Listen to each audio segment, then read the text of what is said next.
Okay, this is Emperor and Proletarian by Mihai Eminescu.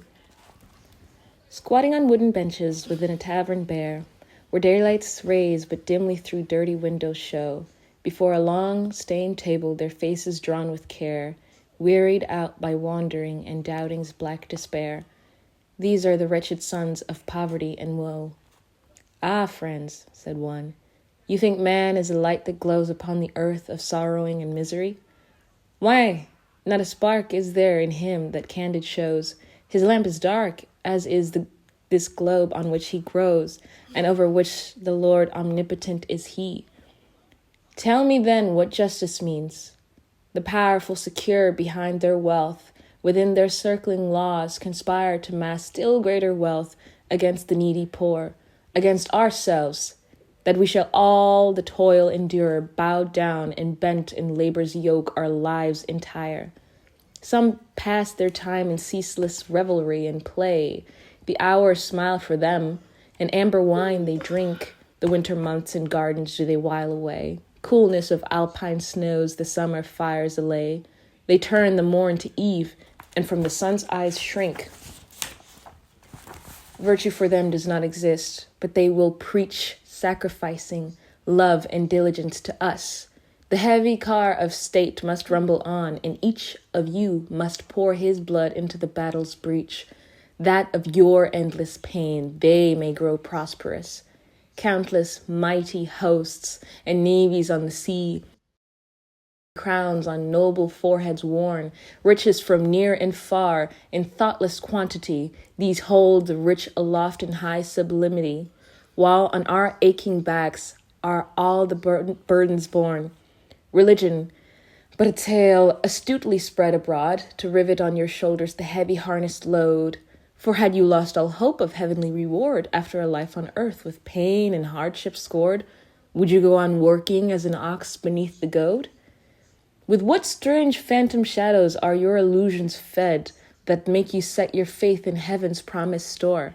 No, when your life is past, all hope of joy is sped, and he who dies in misery is dead. For those who pass the grave come back again no more. In lies and windy phrases their state and safety stands.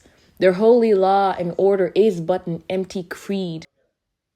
Wealth safe from your needy hands, they arm you to destroy your like on foreign lands, and you against yourselves triumphantly they lead. Why should you be slaves of their immoral gold, you who scarcely live for all your endless toil? Why should disease and death you in their arms enfold, while they in plenitude and boundless wealth grow old, even as though they hope to cheat death of its spoil? How do you forget the power that numbers mean? You could take back today your rights they will not give. Build no more these walls with which their wealth they screen, or which for prison serve when pressed by torments keen. You dare assert at last the right you have to live. Every pleasure they enjoy, surrounded by their law, and all their careless days in utmost sweetness spend, in luxury and vice and drunken wild uproar. They call your virgins in, blind instruments before their old corrupted satyrs, who their young beauty rend. And should you ask yourselves what part is left for you, the drudgery on which is based their happiness, a lifelong servitude and crumbs of bread a few, robbed of your daughters and dishonored too. For them the earth and sky, for you naught but distress. They had no need of rules. Virtue is easy when all that you want you have. Round you their laws are wound, their punishments designed to strike you. Wretched men who date to stretch a hand to ask your own again, even your needs become a crime that has no bound. Hurl to the earth their scheme founded on greed and wrong, this system that divides, making us rich and poor. Since there will be no prize in death awaited long, demand the rights today that do to you belong, and let us live in equal brotherhood secure. Smash down the antique bronze that Venus naked shows. Let pictures that do wickedly entice be brought to dust, snowy limbs that tell of wonders no man knows, and break in passions rude our maiden's soft repose, and lead them unawares into the claws of lust. Scatter wide what rouses and sustains perverted mind, Temple and palace storm that shield disgrace and crime.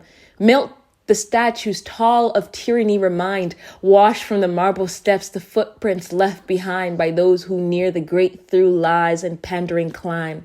Banish the signs of pomp and false deceiving pride.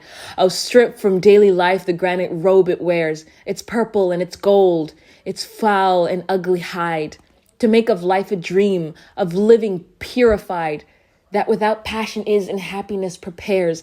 Gigantic pyramids from this life's ruins rise, a memento mori unto the end of time, to open out our souls that we may justice praise unto eternity, not nude in shameful ways, with harlot soul and eyes grown wild with lust and crime. Oh, let the deluge loose. You've waited long to know what recompense your meek humility will get. The wolf and the hyena do in their courtiers grow. Their cruelties of old still baser patterns show. Only the form is changed. The evil lives on yet. Strike and the golden era will return to us again, of which old legends tell us that all was gay and fair, that happiness in life be equal for all men. Even the touch of death will not be awful then, but seem a smiling angel with long and golden hair. Then you will die contented and not by sorrow wrung. Your children will be born in full gladness live. And in full gladness live. Even the church will not bewail with iron tongue the passing of the free to live the blessed among. None will lament the dead who took all life could give. Thus slowly will grow less the toll of dire disease, while that alone will flourish which nature did intend. And all these things will come in gradual degrees, till man but leaves the earth when earth no more can please. The brimming cup of life drained empty to the end. Along the banks of the Seine, drawn in a gala coach, the great king slowly goes, pallid and deep in thought.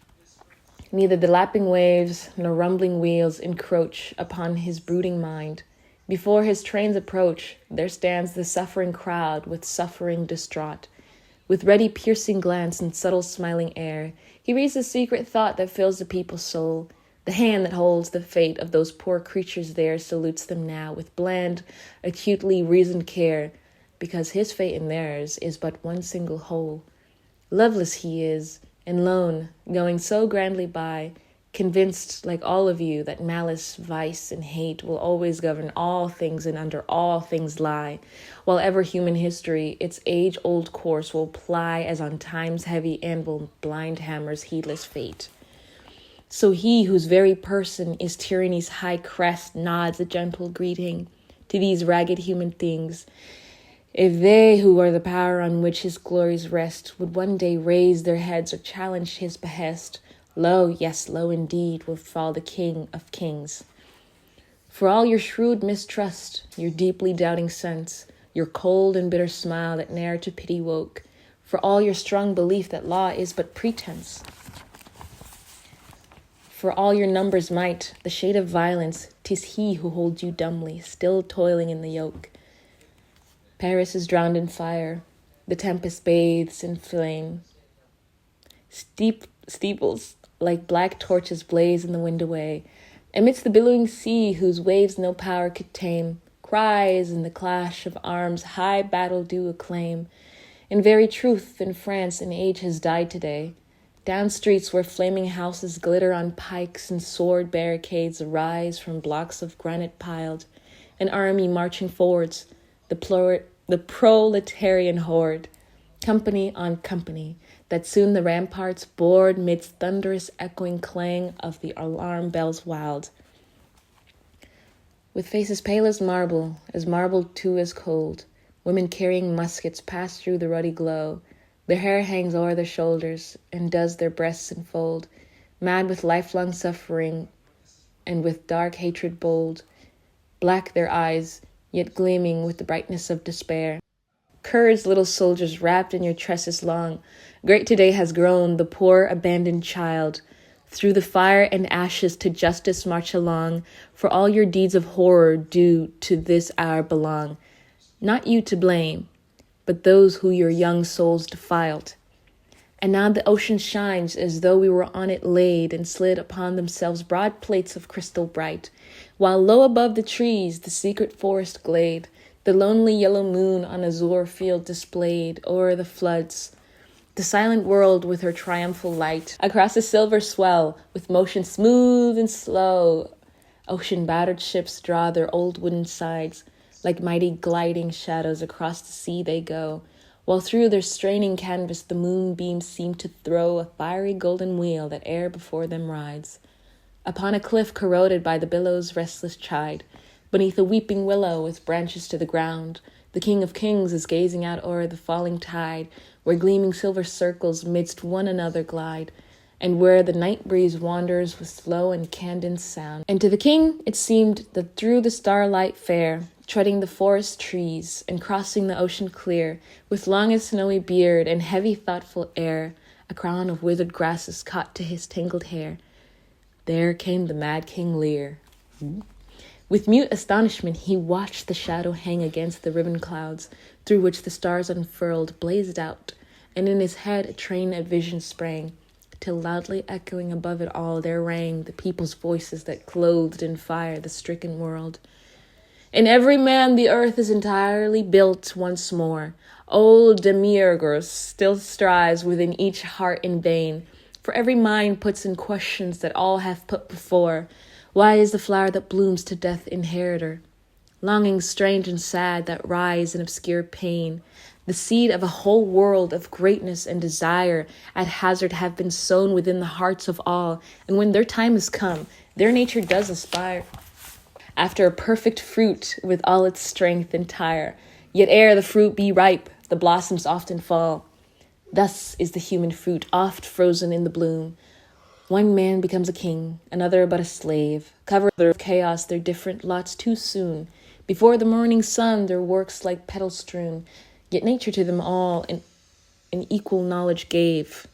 Throughout the length of time, different and still the same, their yearnings and their hopes are of one kind composed, and though of countless fashions does seem life's secret flame, all are alike, deceived that call upon her name, while infinite desire is in an atom closed. When you but recollect that death will end this dream, that nothing much has changed the day your life has passed, this struggling desire to right the world will seem folly, and you'll grow tired, but one thing true you'll deem, that life is but the way to endless death at last. Broken love, Lord, on your dogs, so I sing. Swim to me. Oh, really? Enjoy. Can you bring some food? Swim to me. Can you bring like a serving of meatballs? I'm not lying, bro. Actually? Yeah, actually. My heart. Bro, just bring the worm in a box and I will eat it when it's cold. I don't care. Just my lunch. Is waiting. Thank you. I'll see. No, don't see. I'll send you. Something like that. That's beautiful, Nick. That's beautiful.